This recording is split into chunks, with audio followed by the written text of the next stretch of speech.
when your favorite creator, YouTuber, TikToker, they just stop posting. They disappear. There is no warning. There's no community post. They're just gone.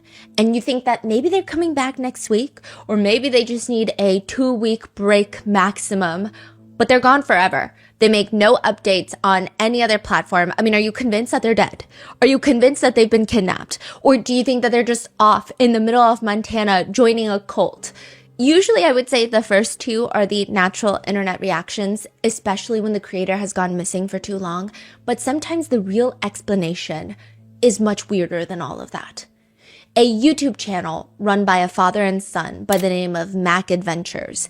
Their main thing is going on their motorcycles and exploring places that they really should not be exploring, like Area 51, the restricted areas. The last video ever uploaded to their channel is titled Area 51, Camo Dudes Held Us at Gunpoint Again, Extended Version, which they're just straight up vlogging themselves committing crimes.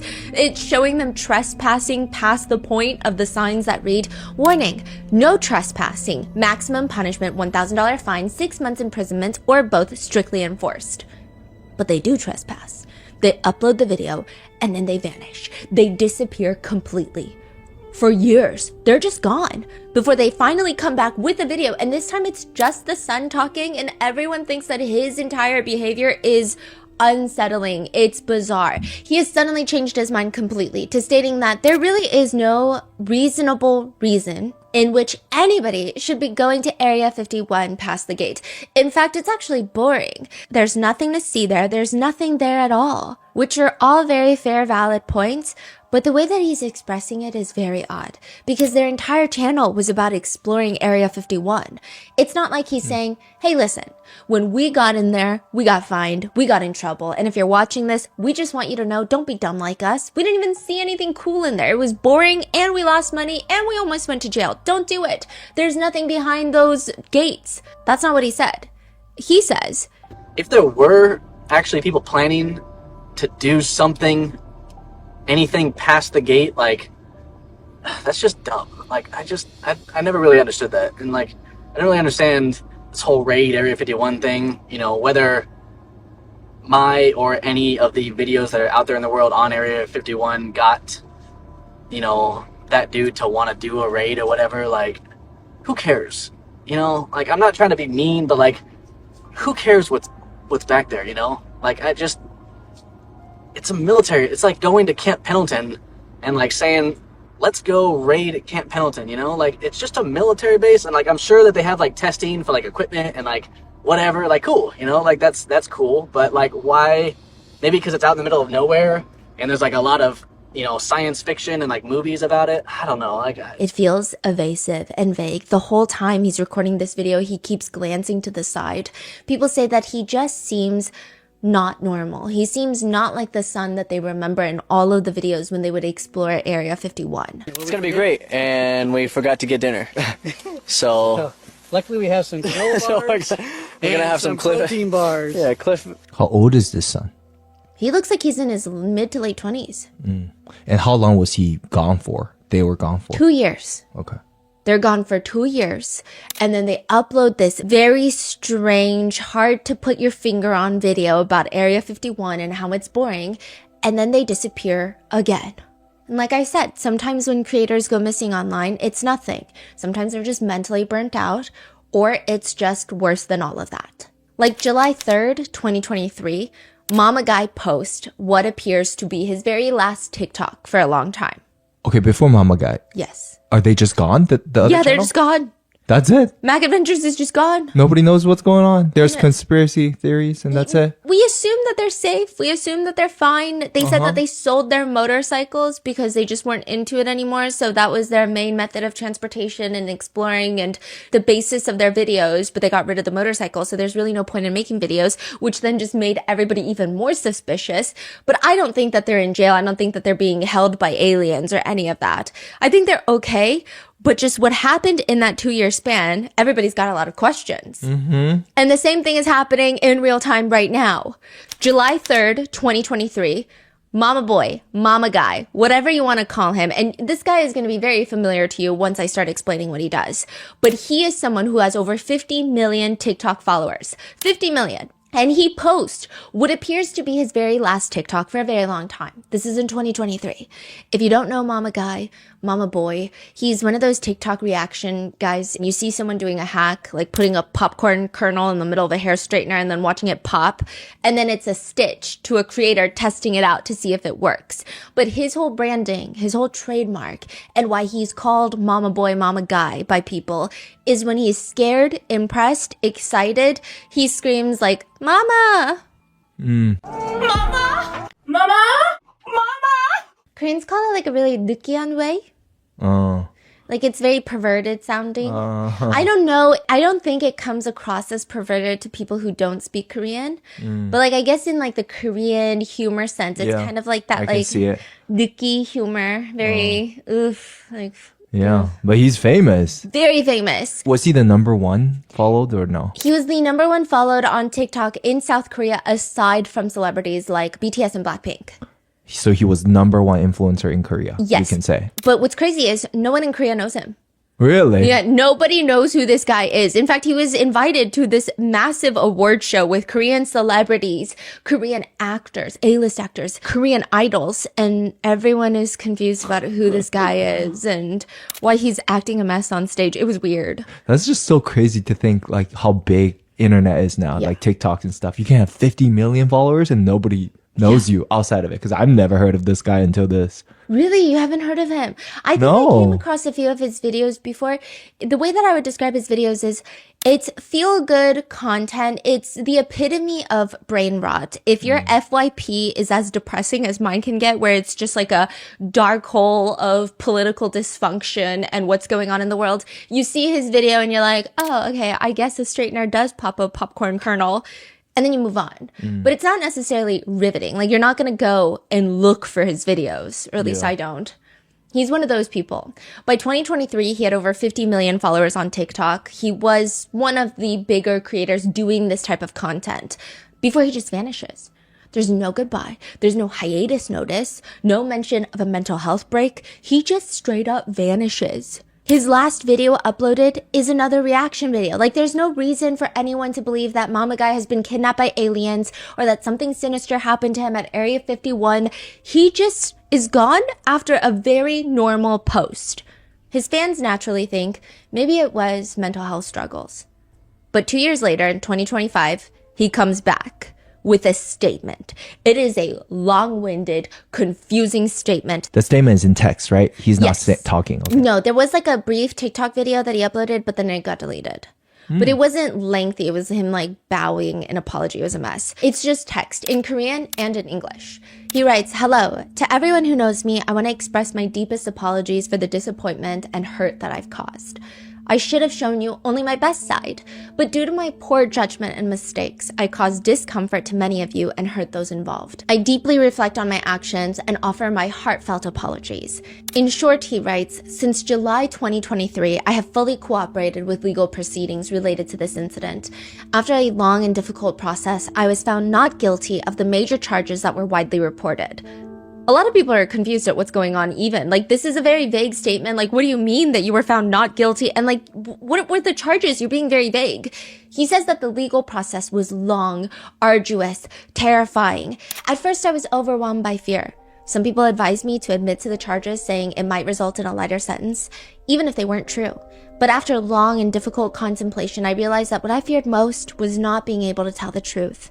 Trying to prove something I haven't done was extremely difficult. I'm truly sorry. And I respectfully tell you that I am not the man who kicked a woman in the video. He is a different person. The video that Mama Guy is talking about is the viral CCTV video from a South Korean essay case. It's called the Busan Roundhouse Kick case, and we've actually covered it. In the lobby of an apartment building, a guy stalks a girl all the way home. They just made eye contact on the street. He stalks her home, approaches her. Before she can react, he spins and kicks her straight in the head. Straight to her skull, knocking her unconscious. He He then drags her to the stairwell area where there are no cameras so that he can try to assault her. If you're putting all the information together based off of his statement, it sounds like he was accused legally of being the guy in the video that kicks and essays that woman. He's basically being framed for it. He fights the charges legally, the main charges are dropped, and he fought to prove his innocence, but regardless, he's still very sad at disappointing his fans for not being more transparent and for being gone for the past 2 years. That's the message that sounds like it's being delivered, right? If you know nothing about him or if you know nothing about the case, it would be understandable that that's exactly what happened.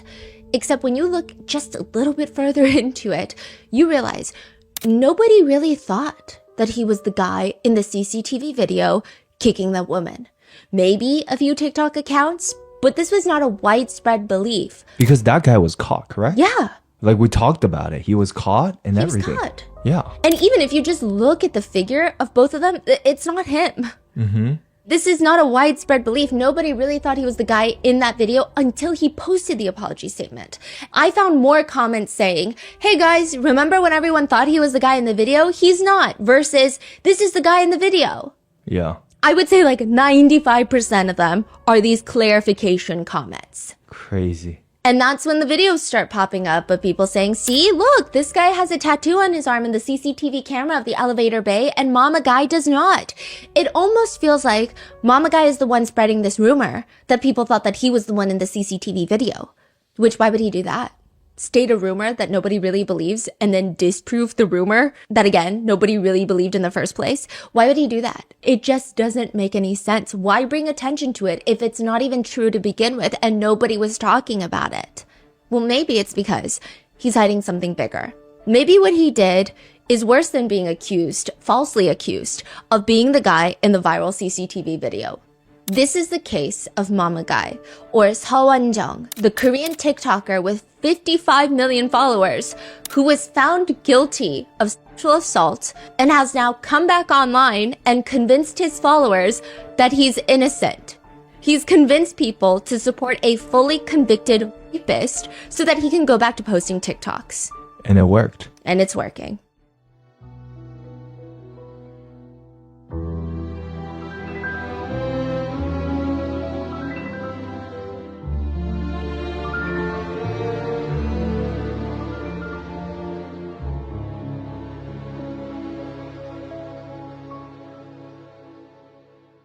We would like to thank today's sponsors who have made it possible for Rotten Mango to support the Joyful Heart Foundation. They're working to transform society's response to SADV and CA.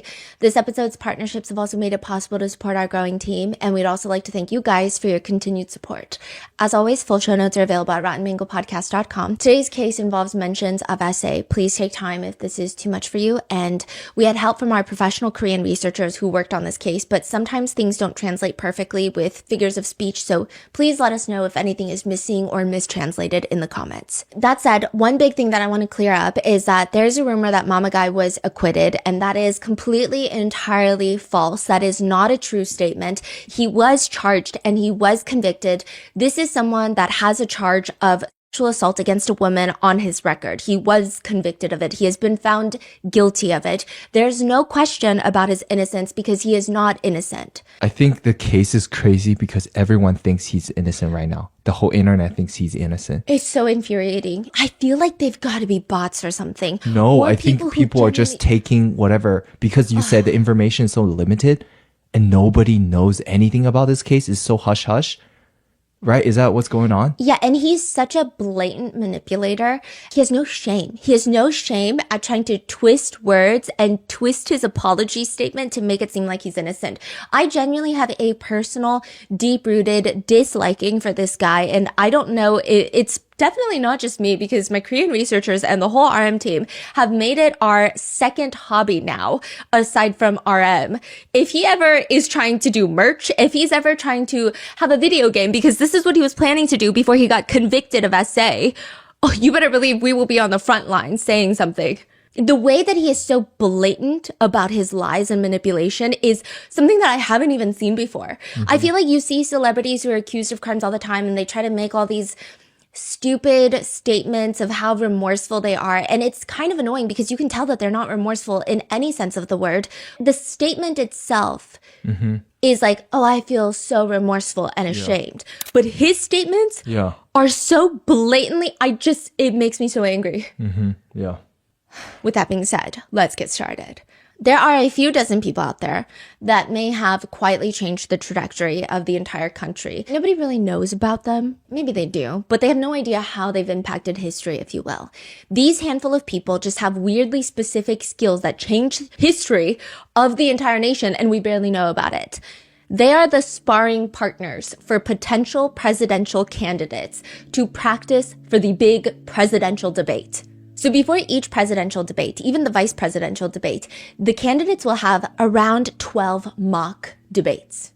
Wow. Fake debates. And the sparring partner is the same person for all 12 of them. These debates are, you see them highly publicized. These are big moments, although I think the statistics on how much the debates actually sway the voters are very limited.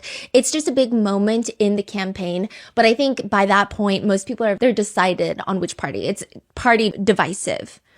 These sparring partners, they're usually politicians or senators who are well versed in the opponent's viewpoints. They will become that opponent for the candidate. They will mimic the opponent's cadence. More importantly, they will study all of their talking points, deliver them in a debate in an effort to win. They cannot be people pleasers. They cannot be yes men. They have to truly be the opponent and try to tear down the candidate.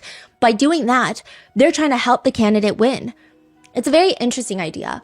Mitt Romney, who is going up against Obama, stated about his sparring partner, I wanted to kick him out of the room. He was so good. Other candidates have taken it even further. They want to replicate the exact debate room down to the positioning of the podiums and how close they are to the opponents. They even recreate the ambient temperature of the room to make sure nothing goes awry just because it's a little hot or a little too cold. They say for presidential debates, you spend at least half the time doing these mock debates. And then you leave the rest of the time for the murder board. That's what they call it. The murder board consists of subject matter experts. They're the board.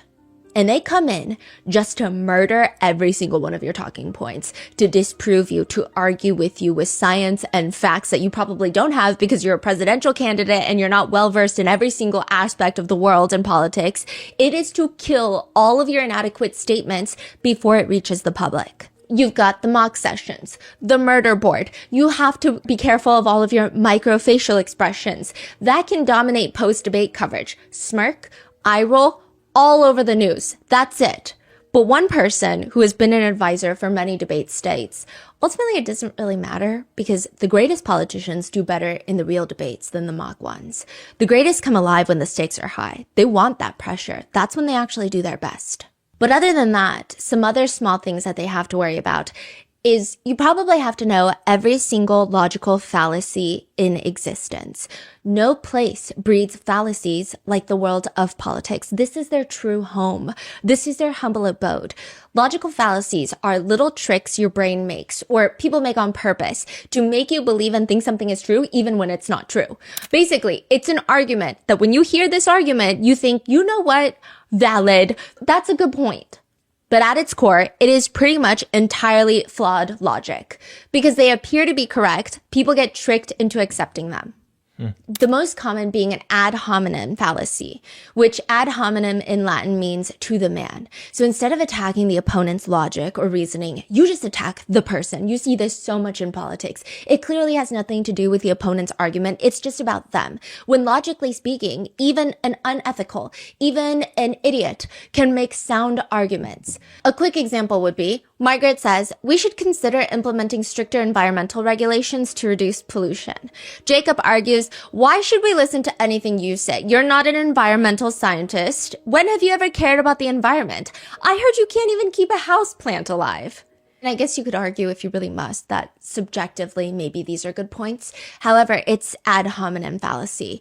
Margaret never claimed to be an environmental scientist, nor is expertise required to make a valid argument here. There is no proof being brought up that she doesn't care for the environment, and her affinity for overwatering her succulents has no correlation to her statement, so this is just kind of a dumb argument. It's kind of like if you say, my friend tells me to eat clean every day, but she never eats cleanly, therefore her advice is not worth listening to. Is the friend annoying? Yes. However, the friend's failure to eat cleanly does not really negate the evidence supporting benefits of eating well. Or there's a straw man fallacy. This is when someone's brain shuts down at the idea of processing even an ounce of nuance or context. Someone who will go empty behind the eyes when something is not black or white. It's I wish you could help me more with housework. So you're saying I do nothing around the house? Then why are you even dating me? I don't want to go to dinner tonight. You never want to do anything with me. You literally hate spending time with me. We need to increase funding for public schools. I mean, how do you disagree with something like that without seeming like a education hater or a certified dummy? So you say, my opponent wants to throw unlimited money at schools with no oversight, no accountability, and he wants to do that with taxpayer money. That's not at all what they said. Essentially, you're exaggerating someone's point and then disproving the exaggerated point or finding issue with this exaggerated point. The position being attacked is not the position the opponent actually holds. But these things work, Yeah. right? Oh, yeah. That's And what they do. Mama Guy is going to employ multiple of these. His favorite is going to be the red herring fallacy. Red herring is a type of fish that has a very pungent odor. It's believed that when hunters were training dogs back in the day, they would get foxes and they would rub red herring all over their tails to confuse the dogs. Before releasing the foxes to be hunted down by the dogs would smell the red herring, they wouldn't get the foxes, and then they would eventually have to learn that they need to go for the original initial weaker scent of the fox. That actually turned out to be a myth, like a red herring, okay? I think they actually used red herring or, unfortunately, dead cats when training horses for war back in the day. It was to train them to be able to withstand chaos and the scent of death while everyone's dying in war. Regardless, a very depressing origin. But to put the red herring fallacy simply, it's when irrelevant information is introduced into an argument to divert attention away from the actual issue that needs to be discussed. For example, let's talk about Chris's misuse of campaign funds. Oh, really? Well, what about your voting record? You're just distracting the audience and making them go down a second rabbit hole. And what's bad is that most of the time, the second rabbit hole is pretty valid. But you're just taking the attention away. You asked me about X, but instead I'm going to answer and talk about Y. Or just changing the subject to something that sounds more important to avoid answering the question that you wanted me to address. That's the red herring. Or the weak man fallacy, otherwise known as the cousin of the straw man fallacy that we went over. The weak man, another one that Mama Guy loves to use, is finding the weakest point of the opponent's argument and only defeating that point, therefore pretending like you have won the war, that you are defeating their entire position.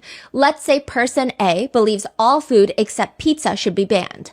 Person B believes all food except burgers should be banned. And person B is explaining their burger theory. For 10 minutes, they're bringing up nutritional value, nutritional facts, the cost of making burgers, the way that it can be manufactured and made in a production line that's much quicker. And lots of people love burgers. All of these things, and at the end they make a comment, probably more as a joke, that burgers just have a lot more fun ring to it than pizzas. Burgers is more fun to say. Person A, instead of arguing nutritional aspects, starts making fun of person B. Burgers have a nice ring to it. What about nuclear warfare? Doesn't that sound like a fun phrase? Imagine if we just did things because they sounded fun. Are we letting a toddler run this country? Get a grip. This is insanity. We're just gonna do something because we like the sound of burger? They never address anything else. Or these days, the weak man fallacy is more centered around the weak man in the group. It's like when you see a badly written, horribly misspelled, grammatically abhorrent comment made by someone who has the opposite political view as you, and you take a screenshot and you repost it saying, see, if you're on that party's side, that means you're just as dumb and ridiculous as this person. That kind of falls into the weak man fallacy, but by all means, go ahead. I mean, who are we to get in the middle of a political showdown on social media about grammar, right? But you find the weakest part of their argument and you treat it like the whole argument, when in reality, they probably have a lot of strong points that you just don't want to touch on. You expect people to use these fallacies when they talk about politics, but you don't expect them to come from a random comedy skit TikToker with 50 million followers in his apology statement after being gone from the internet for 2 years. The problem just comes down to the fact that people just don't care enough about Mama Guy to fact check his information. Seo Won-jung was one of the most followed South Koreans on TikTok. Most South Koreans have no clue who this guy is. They would see him on the street, they would not know this man. Summer of 2020, he starts his TikTok account. I will say, like most creators, myself included, he has very limited amounts of talent, relatively good Wi-Fi connection, and moderately high tolerance for embarrassing himself. That's pretty much it. There's nothing particularly skillful about his videos, but it ends up working. The first video he ever uploads gets 200,000 views. The next one, over 1 million views. And naturally, this convinces him that he is God's gift to earth and he must grace our measly presences with his infamous mama videos. In just a single year, he grows to have 40 million followers. So maybe he does have some sort of reasoning to believe that he's extraordinary. He was at one point one of the top 10 most followed TikTokers in the world. Wow. Yeah. Additionally, he secures a spot in the Forbes 30 Under 30 list for Asia. He has a video with Jason Derulo that has 3.1 million likes. You know that trend where it was greeting people in different countries? And you greet people in Korea and both sides are bowing. And then they greet in America and they're clasping hands. Oh they're my shaking. gosh. And then the third one is just Mama Guy greeting in Korean and Jason Derulo greeting in the American style. And then he slaps him across the face because he's bowing.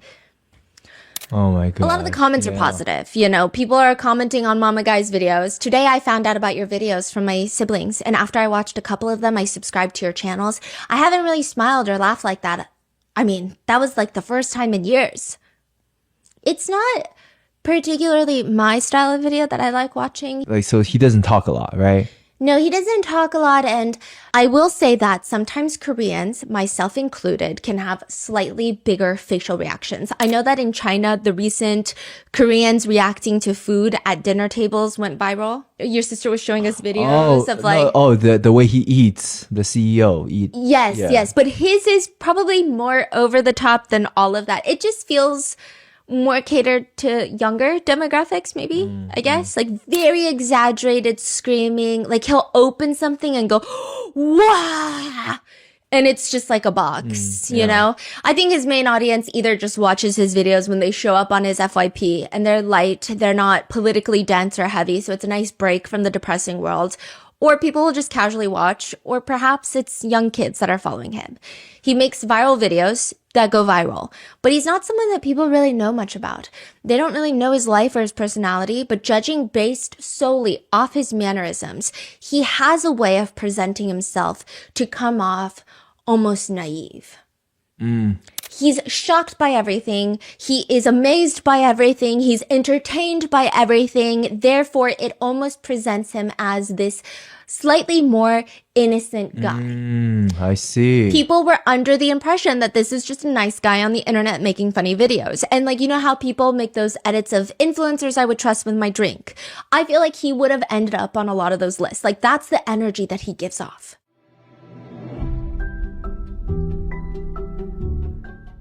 We are getting closer and closer to the reveal of our new special project. And if you have been listening closely, you might have an idea of what we've been hinting at. After being able to share Grandpa Mingo's limited edition art with all of you, it was through Shopify that we were able to make his lifelong dreams come true. It was such a good handful of years ago when we basically had zero experience in small business and online sales.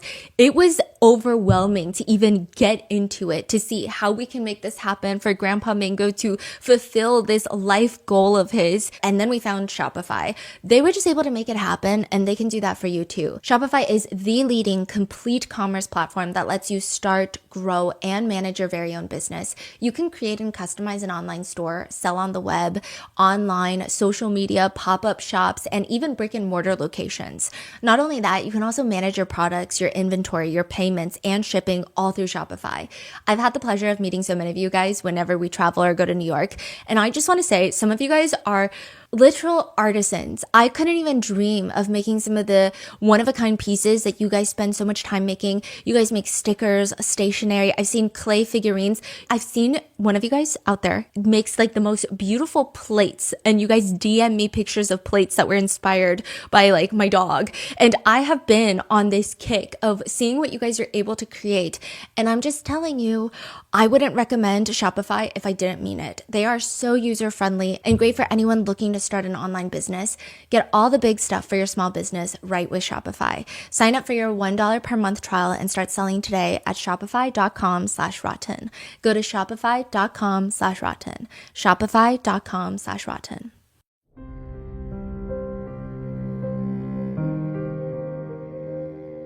In Korean bookstores, there is probably not anymore, but there was a book with a very poorly thought out title. It's called My 15 Seconds. Nobody told the author about any of the references or memes that could arise in having your face plastered on the front cover next to the words in bold, My 15 Seconds. 15 seconds of what? You know what? Or it could mean my 15 seconds of fame. Both could be applicable because this is Mama Guy's book that was sold in Korea. My Korean researchers actually translated the entire book into English so that I was able to read it. All I know about this entire book now is that it's a very lengthy, self-congratulatory, affirmational book that is only interesting to Mama Guy under the disguise of wanting to teach everyone how to start their own TikTok accounts. Oh, really? Yeah, he writes in the book, people around me often ask what secret method I use to become a global TikToker. As soon as I meet them, many ask, how? And countless inquiries come through my DMs and comments. What about me allowed such rapid growth as a TikToker? I even received questions about whether I was a child of a TikTok executive. But of course not. When I started TikTok, I was just an ordinary college student. He says that a 15-second video can take him 24 hours to film. If I had to sum up the entire book in one phrase, it would be the written variation of try being an influencer for a day. Like that's pretty much the whole entirety of the book. It's hard work. That's what he's telling you. He writes in his book, I actually spent a whole week examining my face, my facial angles in front of my phone. Through repeated practice, I studied which angles made my face look good, which expressions were funny, how I appeared in natural light, how images were produced under standing lights, what hairstyles looked best, and what should be in the background. Really? Yeah, because if you watch his TikToks, you would not believe that they're that highly produced. Doesn't add up. Something doesn't add up. Yeah. He says that starting TikTok was a very lonely endeavor. He says he didn't have anyone to talk to about his struggles or someone to give him advice. He says, at those times, I would tell myself inwardly, the lonely you are, the more successful you will be.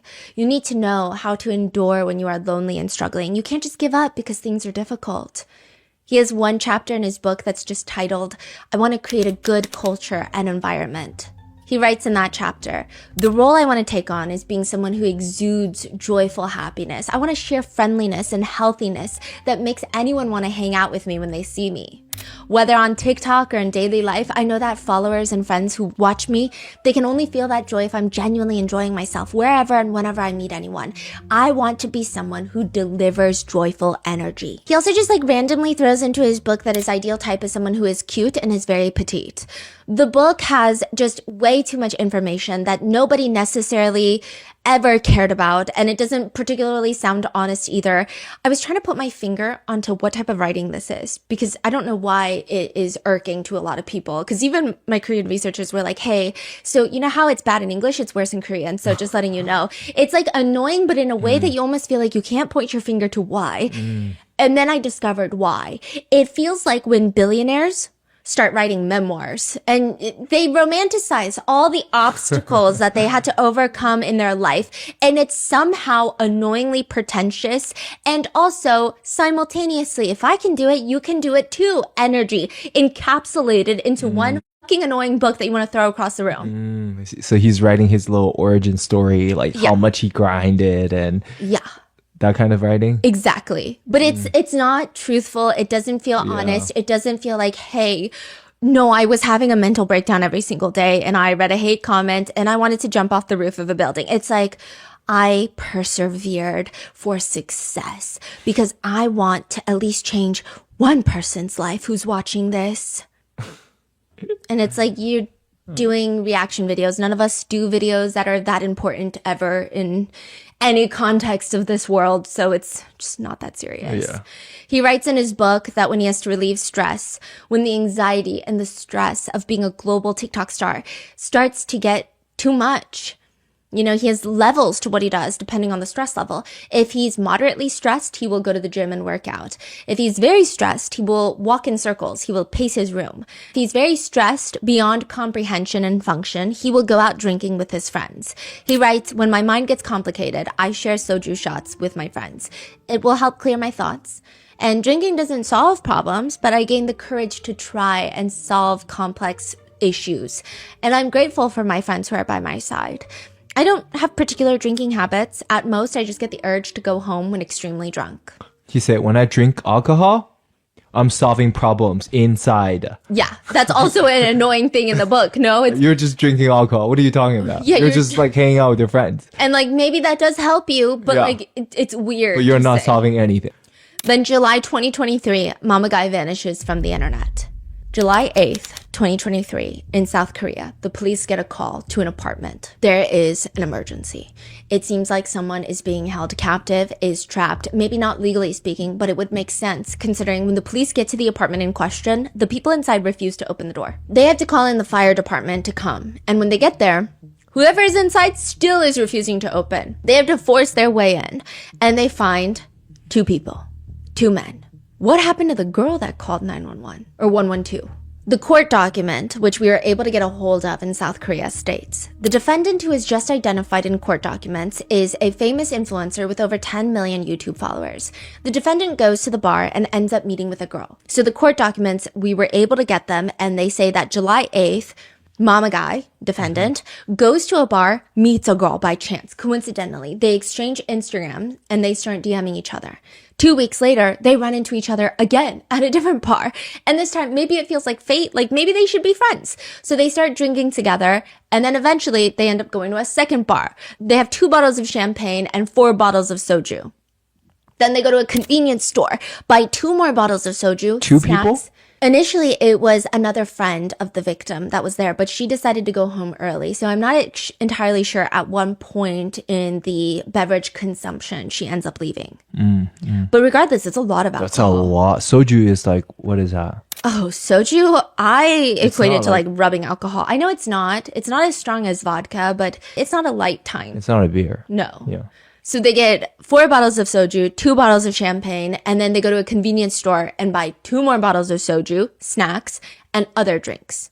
And the defendant, Mama Guy, is like, hey, do you want to go to my friend's house? The victim probably is feeling safer around this guy because she's seen his Instagram. She knows that he's a very famous influencer. And there is a sense of safety that I think comes with interacting with people that have a large public presence. Yeah. Because you're like, you're not going to risk your career and your whole life online to do something crazy.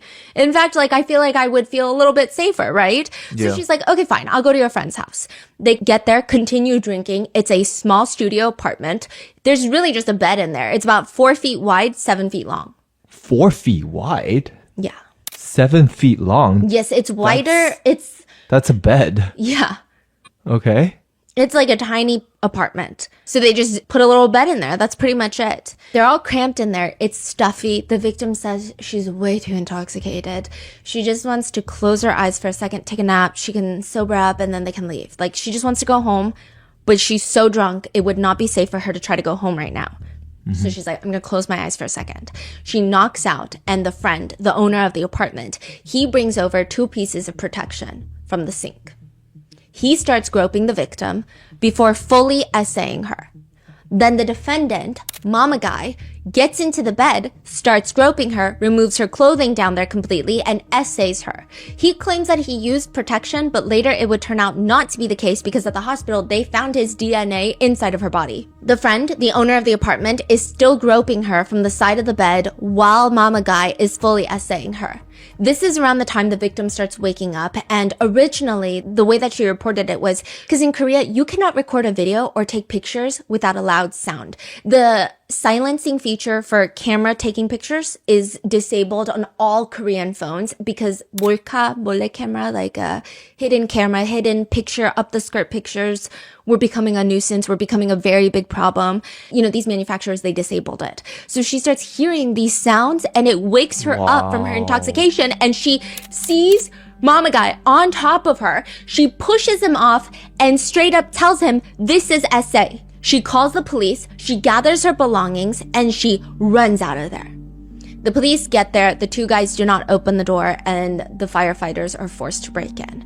The news slowly starts spreading in South Korea that a famous influencer fully essayed a girl with his friend after a night out of drinking, but it's not until months later that this is all connected. This happened July of 2023. Mama Guy stops posting July of 2023. He just leaves the internet without any explanation. So there were a few people that were wondering, is the defendant Mama Guy? There were a few people in Korea that were very much into the case, that were trying to be internet sleuths. But because of Korea's privacy laws, it's very hard to verify. Even the court document we received, it doesn't list him by name. His only identifying features really is that he has a YouTube channel with over 10 million followers, and that this happens around the time that he stops posting. So in July, was he taken to the jail or? Yes, he was arrested. Okay. Korean mainstream media news outlets, they were either told more or investigative reporters were able to figure out who this guy was, and they decided that they were going to broadcast his YouTube page and his TikToks on their news channel while talking about this case, but with a blur filter.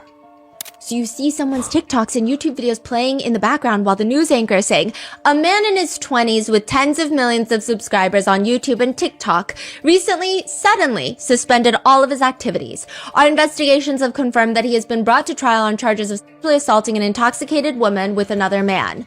He has even appeared on TV programs as his subscribers reach tens of millions of followers.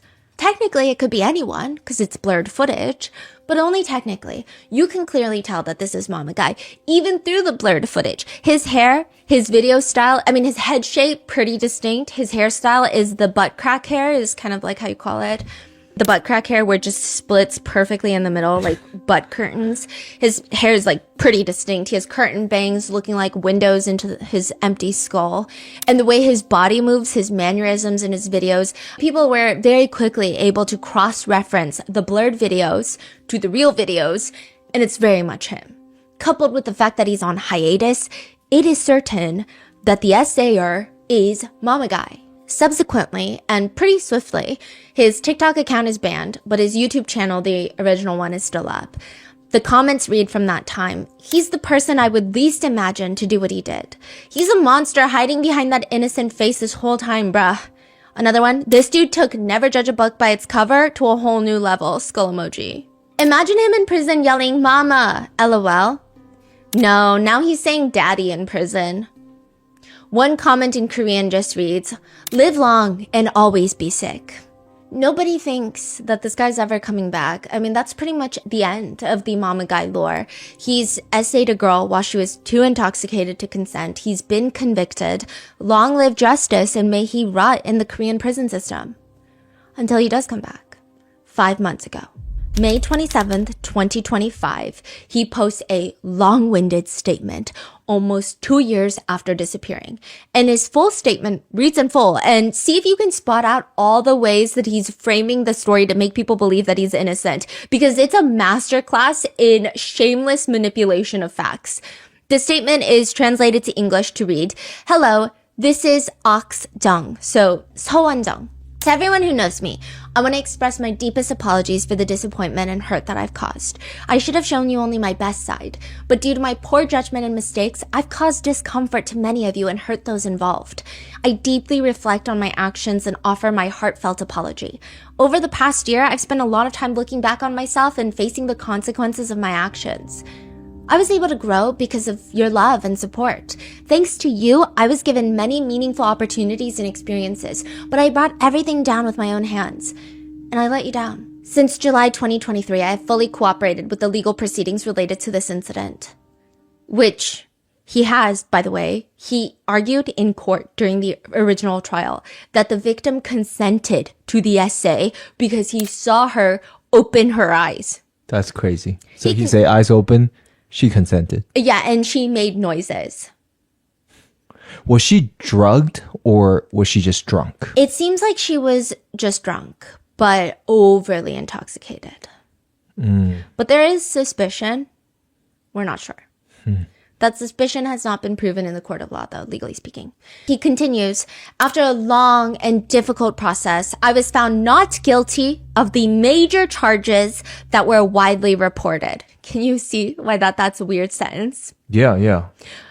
Like first of all, what major charges is he talking about? Exactly. Okay, so the major charge that he's talking about, when he says, I was found not guilty of the major charges, that makes it sound like the worst charges, the essay charges were dropped because those are the most major charges, right? But then he adds that were widely reported. So in the very beginning, when this case erupted, it was reported that he was filming the assaults. So a lot of the attention was on, and he filmed it because he's a content creator and he's filming things like this. See, that's what I thought. Yes, that was dropped. The essay charges are still there and he was found guilty of them. But I thought he only was charged for filming. I didn't even know that he was assaulting. Oh yeah. Oh, it gets crazier. It gets crazier. So he's saying, I was found not guilty of the major charges that were widely reported. So it's not the major charges in general, it's that were widely reported. Wow. He says, I never filmed the other party. The investigation was closed without charges. And again, the investigation was closed without charges only pertains to the filming charge. Wow. Only the filming charge. He says the claims about unlawful confinement. So originally, like I was saying, it was reported that some media outlets were also based on misinformation of they wouldn't open the door for the police. So a lot of people thought the victim was in there with them. So they're like holding her captive and won't open the door. He's saying, well, that was misinformation. It doesn't matter. Yeah. He's just pointing out all the things that's the rumors that are false. Yeah.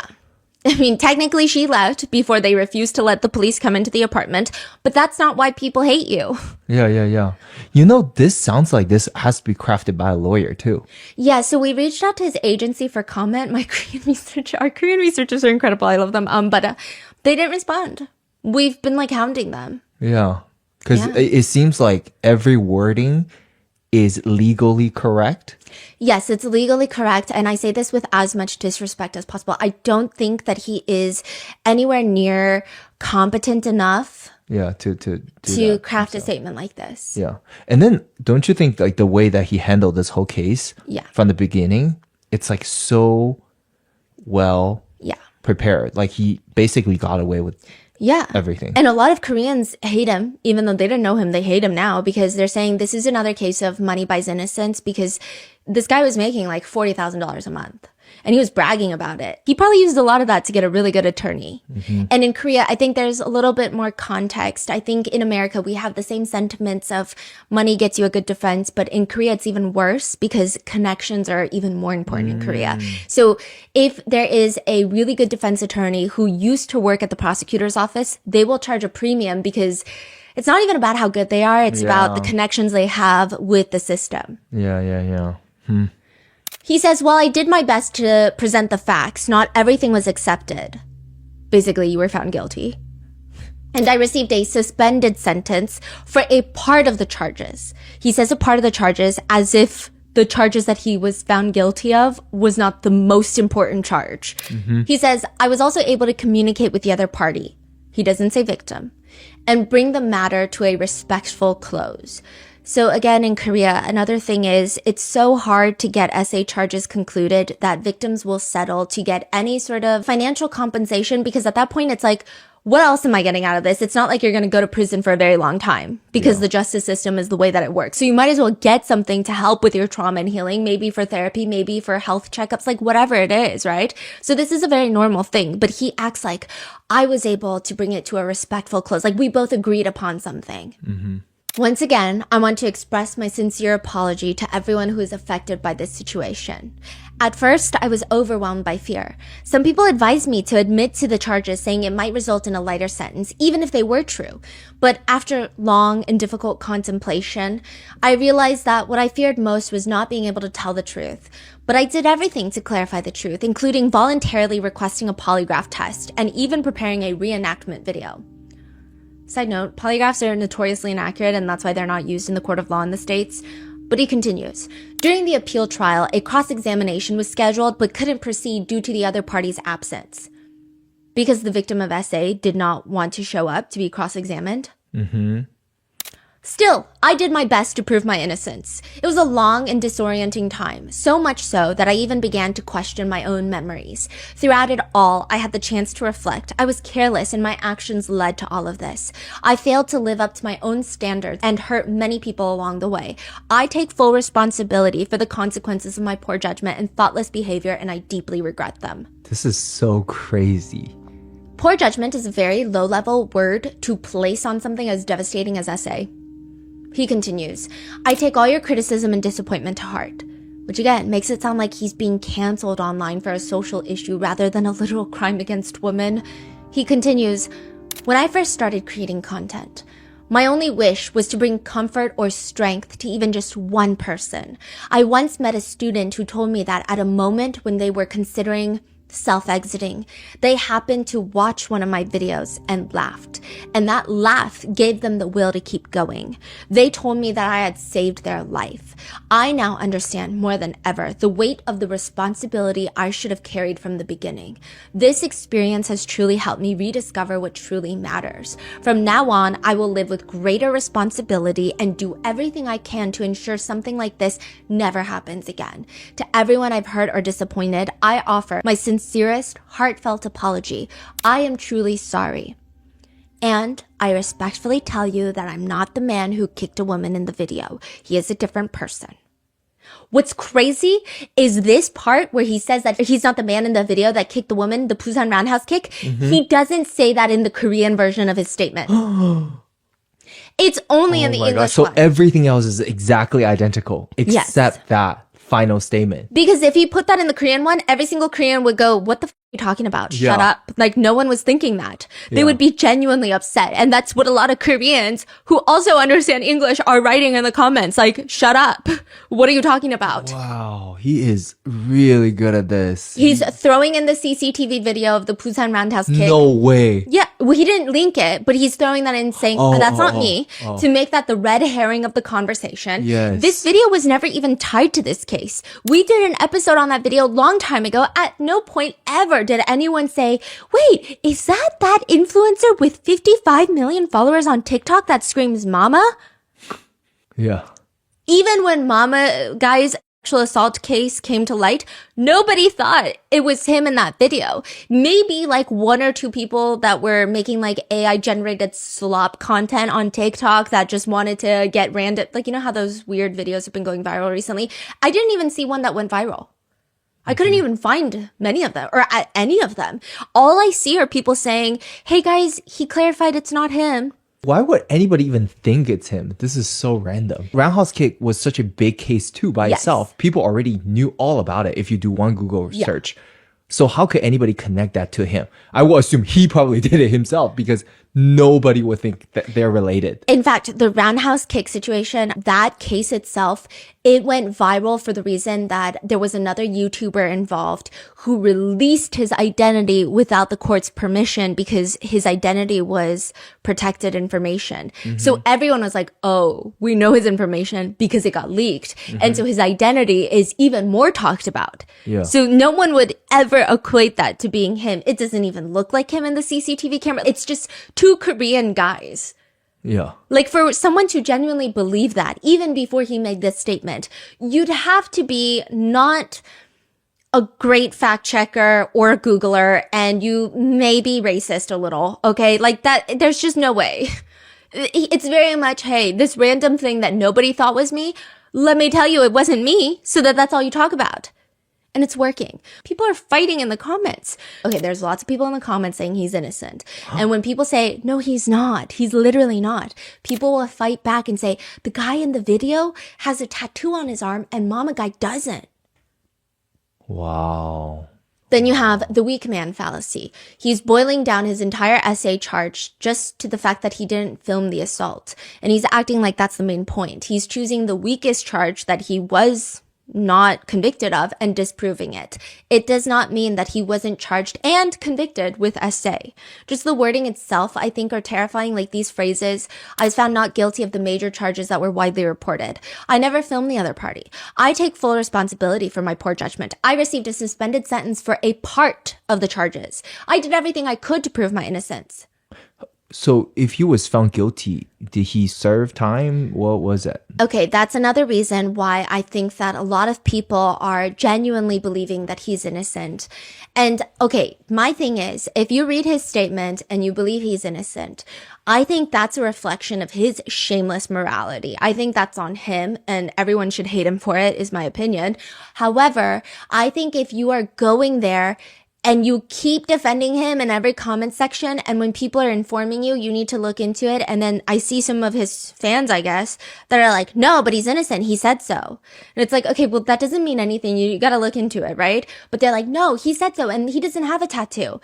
Those people, I don't understand. The reason that I think from the surface level, he appears to be innocent is because in America, you typically don't get a suspended sentence for SA charges.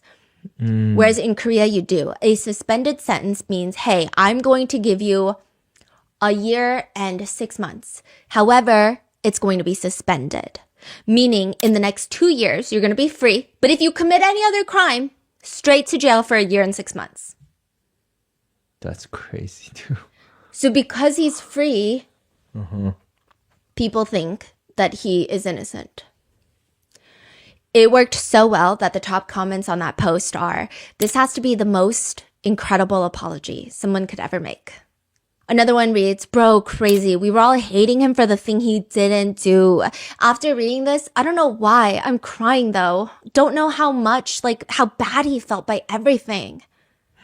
Another one reads, for 2 years, you fought to claim yourself not guilty. Wow. And this apology post is way more better and personal than other apologies. You wrote it in 2 languages. 2. And I also couldn't believe that you were not guilty. I think this is the most honest and respectful and responsible apology ever. Another one says, the guy who kicked the girl in the video has a tattoo while you don't. He's not guilty, guys. I missed you. I'm glad you're back. Out of every YouTube apology I've ever seen, this is the most honest and most sincere, good job, man, apology accepted. No, you don't have to be sorry. Social media does. You know, we all owe you a big apology and you shouldn't have been treated this way. There's very few Korean comments, but the top ones in Korean read, let's crack open the indictment, shall we? Oh, so Koreans do know what he Yeah. was charged for. Yeah, they know he's guilty. So the international viewers have no idea. They No just took idea. his statement and nobody knows what's going on. Yeah. And that's why I'm saying I don't blame a lot of the people that read his statement, take it at face value, and they accept his apology or they think he's innocent. I do, however, take problem with people that are getting responses of like, hey, let me link you very few articles, because there's not a lot of articles out there, but like the very few I could find in English, and they still keep posting. Like, no, he's not. He's not. And I'm like, are you not reading? What's going on? Yeah. But another comment in Korean just reads, all the comments are f***ing foreigners, haha. Because they're like, how are people falling for this? And again, Yeah. it's just the lack of information in English that's available. But some people just don't care about the truth. I see some people, they keep commenting on every post. It doesn't matter how many people respond to him telling them the truth. There's someone who goes around commenting on like every video. Why do people not forgive him? He was found innocent. He is not guilty. The man who kicked the girl had a tattoo on his arm, but Wanjung does not have a tattoo on his arm. Plus, he is sorry for scaring people, even if he didn't do anything wrong. I hope you guys can all understand. And I'm like, okay, Wanjung, is this you? Another comment is, they're passionate. They write, dang, if you look at the comments from back then, people really thought he did it. They act like he was not a human being. People took this way too far. People said LOL about him going to jail. Some people probably even sent him death threats. We should all apologize to him for what we put him through. Wow. Other people are commenting, Wanjung, you look so sad. You were so happy in your older videos. What happened to that happy smile? Please stay happy. Do whatever you want. Fly around the world. Eat your favorite foods. Eat the famous food you missed out on, but just do something. Please don't be sad. You can be sad, but not all the time. He goes on to like that comment. Wow. I will say, I think, again, for the people, the mass population who didn't really dig into it more and they trusted him to tell the truth, I don't think it's their fault. It is very confusing, and I think there's a few elements to it.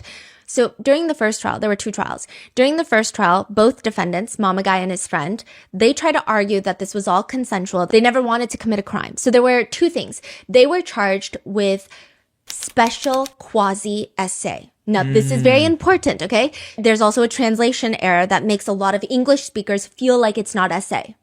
And this is true. Okay, we're going to get into that in a second. But they had to prove that this was essay, the prosecutors, and they had to prove that there was a conspiracy to commit a crime, which would be like aggravated essay. It would be like gang essay, if you will. That gets dropped. The aggravated part gets dropped. But other than that, I mean, it's pretty much everything about it is just asinine. They argued to the judge that the victim definitely consented and was conscious because she made noises and opened her eyes. At one point, she made eye contact with them. She also did not actively resist or fight them off. That's what they argue. They also argue that this is not gang essay because while the friend, the owner of the apartment, was essaying the victim, they argue Mama Guy was asleep, so they were not gang essaying her. They're both individually rapists. You know, they didn't plan to be rapists together. That's pretty much what they're arguing. I mean, the court clearly thinks all of this is about as sensical as a squirrel operating heavy machinery. They procured protection together. Also, moving her eyelids doesn't mean consent. We don't even have to go down the path of pointing out how ridiculous their whole defense is. During the first trial, Mama Guy was found guilty and sentenced to 3 years and 6 months in prison. He appeals it. Then he goes to a second trial, and then he's sentenced to 1 year and 6 months and a 2-year suspended sentence, meaning he doesn't have to go to jail anymore. That's crazy. But there's really barely any international updates on this case. And if there is a huge translation discrepancy. And you say he was a closed court or something? Yeah, he requested it. Like everything's private or something like that? Yeah. So that's why even more limited information out there. Even in Korea. Yeah. Wow. Most articles state that he is convicted of quasi-rape. In English, the word quasi means seemingly, apparently, but not really, being partly or almost. So in some sense or degree, that's the meaning of it. So people are taking that as, oh, it wasn't fully essay. Like maybe it was harassment. Right. Like maybe it was something else, but it can't be fully essay because the definition of quasi in English means not completely or just seems like it, but is not really it. It's just miscommunication. That's not at all what happened. So in Korea, what it means is technically the term quasi-essay, when you translate it in Korean and the way that it's used in his court case, is that it just means there was an essay that takes place, but essay, that charge in Korea, typically is intertwined with force, physical, or threats. So the word quasi in front of it means the victim did not resist, because they were incapable of resisting. So if you just charge them with, in Korea, the legal definition of regular essay, then they would have to prove that the victim resisted. So this is just their saying of, hey, it's a different charge where we don't have to prove that the victim resisted because we can prove to you that they were not in a state of resisting. So whether that means that they were too intoxicated, whether they were blacked out unconscious, whether that means they were mentally incapable of resisting at that time, whether they were in a coma, whether they were not at the developmental stage of being the age that they are on their driver's license. There's all these different factors.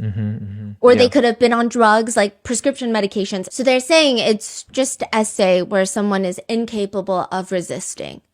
But because it gets translated into the word quasi, which means not really in English, people thought that he was not really charged with essay. Yeah, that's what I read back in the days. Yeah, but that's not at all true. And then he goes on to argue that the major charges that were widely reported were dropped. Those are the filming charges, because remember, she had originally stated to the police that she heard some sort of recording noise. They took their phones, but they couldn't find a recording. But even the defendants admit, Mama Guy tells the judge that he thought that when his friend was essaying the victim, he says he thought it was consensual and he wanted to film it as a prank. I don't know how that's a prank. That's crazy. Yeah. But That's he crazy. himself stated that in the court. Then there's an argument that his charges were lowered, which they kind of were because initially he was convicted of, I guess, the aggravated version of conspiracy to commit. But that gets very complicated in the court of law, and they were already going to get him for the essay charges. So they do end up dropping that. But still, it's full on essay charges, full. essay charge. Making this entire situation even more unfortunate is that there's a lack of media coverage on the case, even in South Korea. Nobody really knows him in South Korea, and if they do, they don't really care about him, which seems to have always been a sore spot for him. He writes in his book, I'd established myself as a TikToker with the third largest following in Korea after BTS and Blackpink. With the title, Korea's representative TikToker, feels somewhat burdensome to me. I clearly feel pride and responsibility as a short-form creator in Korea. And then he gets kind of uncomfortable when he goes on these reality shows and nobody knows who he is. So because of that, the lack of coverage and the mistranslation of the words and the fact that South Korea does offer suspended sentences to convicted essayers, he uses all of this to trick his audience into thinking that he's a good guy. Something to note is that he is restricted from working in facilities that deal with children, youth, and people with disabilities. But I would say that a lot of his TikToks are targeted towards younger kids, which is terrifying considering how hard that is to regulate. And just generally speaking, this is not particularly a defensible person. He's just not that special. And again, I mean that with so much disrespect and rudeness. I disliked him even more after reading a book that he had written to showcase how good he was. And I end up disliking him more. So much of this book was just a back-patting session. It's subtle. I mean, one or two, you won't notice it, but it's practically on every page. And maybe it's a cultural thing. I think if you're familiar with East Asian culture, you can see the annoyance perhaps seeping through the pages a little bit better, but it is the worst annoying way of bragging. I would just rather someone come to my face and say, haha, I'm better than you, and spit in my face. That would be more refreshing than whatever this dumpster fire of a book is. He writes, according to my mother, I walked and talked unusually early, but in my memory, I was just an ordinary kid who listened well to my parents. I received quite a few awards in elementary school. My grades were always good, and I had a talent in arts and physical education. So I remember receiving many awards each year that made my parents happy, from excellence awards to writing competition awards. But while doing TikTok, my luck with awards exploded.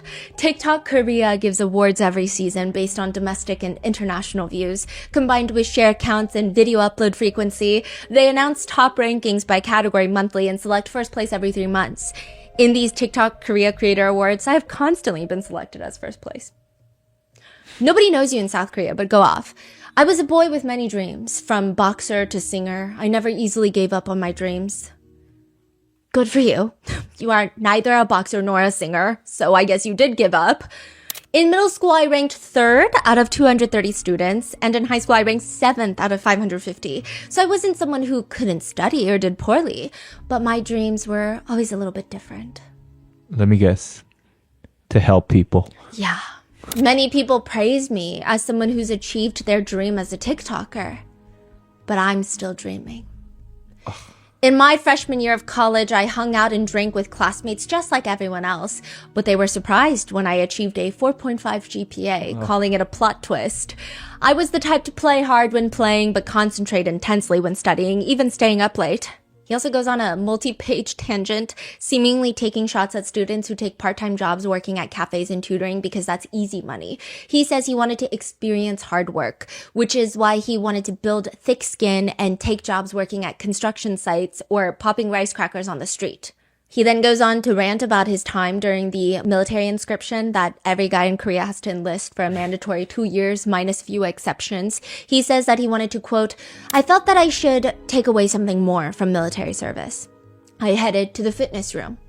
I picked up dumbbells with the mindset of just trying something. I exercised consistently and really hard. And he says the month that he was discharged from the military, he does one of those bodybuilder profile photo shoots showcasing his physique. Even that, he has a very holier-than-thou explanation. He says, rather than taking photos for the purpose of keeping them, I wanted to remember the thrilling experience of overcoming my own limits. People might just glance at the photo on page 148 of this book, thinking, 완전 man, nice body. But to me, it is an intense record of overcoming my personal limits through pure effort.